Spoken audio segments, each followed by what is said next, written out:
Hey guys, Kyle here. Welcome back to the channel and welcome to another Borderlands 3 unique weapon guide. Today I'm going to be taking a look at the weapon from the new DLC called the Peashooter, and you can actually get this weapon from a mission reward, and I will show you the clip. I believe it's the very first mission in the new DLC you get this weapon from, so there's really no reason for you guys not to try it out because you're essentially going to get it for free once you own the DLC and you're going to play through the story. So yeah guys, there you can see is the Peashooter in all its urine coloured glory. So guys, back to the main weapon overview. The red text in this weapon says, if you think there's no risk, take a good dose, and the special effect in this weapon is that it'll fire 2-round bursts really fast, the shots will explode on impact, and when you hit a critical, it will spawn 3 explosives. The special effect of this weapon with the critical hit spawning mini explosives is very similar to another weapon called the lead sprinkler, and you will see that in the gameplay I'm going to show you now in a sec. The Peashooter is a unique pistol manufactured by Jacobs, as you can guess. It's a 6-shooter, or well, I guess a 4-shooter. It's a revolver, manufactured by Jacobs. And the actual mission name you get this from is Blood from a Stone. So guys, that's just going to be our quick weapon overview, and now we'll move on to some gameplay.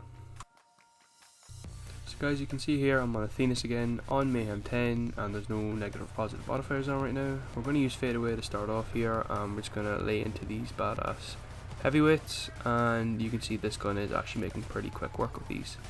Another good thing with this gun is the very fast reload speed. It lets you get some damage out pretty quickly and kind of makes up for the small mag size. It's a 2-round burst, so you're basically getting 2 shots out of every mag, but the insanely quick reload speed kind of makes up for that. The really high explosive, well not really high, but the splash damage from the explosive critical hits is really good too, and you can see here it does burn through these heavyweights pretty fast.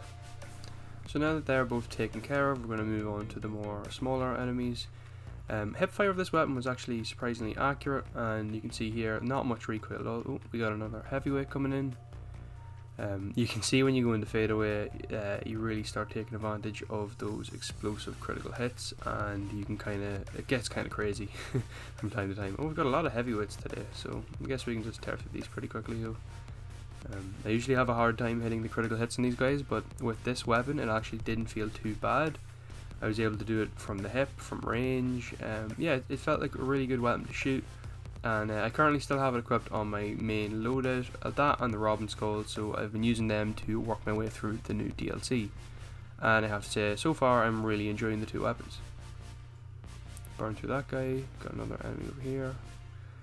Yeah, once you're hitting your critical hits on these guys, like, you will burn through pretty much all these mob enemies, even like the likes of badasses, that kind of thing, and nogs. Once you're hitting criticals, you should be pretty good. We've got a war dog coming in.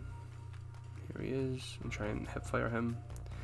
Do be careful guys with enemies such as war dogs or like psychos, because the closer they come to you, if you land a critical hit, you will actually do damage to yourself with those explosive shots, so just be mindful of that. I have put myself down once or twice in the new DLC with the new Saurian enemies coming up close to you, and me just kind of forgetting that I can damage myself with it. We'll move on up here. We have got a lot of heavyweights today, a lot of them. Let me take out this smaller guy. If I can aim. Hello Kyle, are you there? There we go. Go behind him, use the fadeaway here. What is with my aim? It was so good at the start of the video and now it's just gone completely. Okay. Oh, there it goes again. I actually have heard another thing about this weapon guys. I heard it's really good to use on modes as well. Okay guys, so that's pretty much the mobbing done for this weapon, and now I will show you it versus Trant. Okay, so guys, thanks to the power of editing, we are now outside Trant's base. Or, well, boss arena. Yeah, so let's jump down here, get right behind him as usual. You guys all know how to fight Trant at this stage. Come right in behind him, use our fadeaway. Now we're going to try and get as much critical hits as we can to wear down his shield as fast as we can, because the sooner we do that, the sooner we get into his health bar, and the sooner Trant is dead. Yeah, no, this thing definitely isn't a bossing weapon, but it was fine for mobbing. You guys seen, I was taking out small mobs, bigger mobs, and it wasn't too much trouble. So guys, you can see here we've just got a shield just under halfway here. Yeah, this is going to be a long one. This ain't no speed kill. Let's get his ads running. I don't think I go down at all during this one. I think I managed to stay up the whole time. Like I said, I'm taking advantage of the hip fire of this weapon. It was really accurate and I found it very good. Like I was saying before there, I have heard this weapon is really good on a Moze build, and basically what people were saying was she's able to keep up the fire rate, she's able to, you know, keep the mag size up because she has various skills that don't deplete the mag as fast as say a Flak or an Amara would or a Zane. And wouldn't you know, Moze is the only character I haven't, well actually she's the only, her and Zane, I don't have her and Zane fully leveled up yet, so hopefully I can get there soon. I just haven't been putting in as much time on the other characters because my Flak is my main one. I have an Amara level 60 as well, just it's I tend to play on Flak because he has all the nice guns and stuff. So that's usually who I play on. And you look, what do you know? In all my gibberish, we are nearly defeated him right now. Climb over this ice wall. That was pretty nice actually. Come around here. I will tell you one thing though, after this boss fight my finger was very sore. There's a lot of trigger pulls. And yeah, so definitely not a boss killer guys, can't recommend it as that, but a mobbing weapon was really fun to use, and like I said, I'm still using it in my loadout for the new DLC. Okay, so guys, time to get into the final weapon overview. So the Peashooter, I think it's a really good weapon. It has decent damage, it has a very fast reload speed, and sadly the only thing I could say about it is the small mag size. You're going to be firing 2 shots per burst, and it has a 4 mag size, so you'll be reloading constantly. But it has very fast reload speed, like I said, so therefore I don't think the reload is that much of a, or sorry, the mag size is that much of a con. You can make up for it with the reload. Also the hipfire is very accurate too.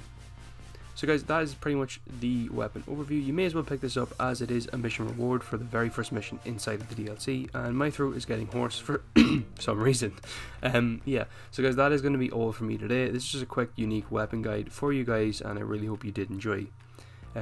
Sorry I haven't posted last week, anything like that. I've just been taking some time out with some family stuff, so I apologise for that. Thanks very much again for watching guys, I really do appreciate all the support on the videos, and yeah, I'll have some more coming out. If you're new here, consider subscribing if you did enjoy the content. I always have some more coming, try and get a video up every week. And you know, if you're an old subscriber, thanks again, and I'll see you all in the next one. Bye.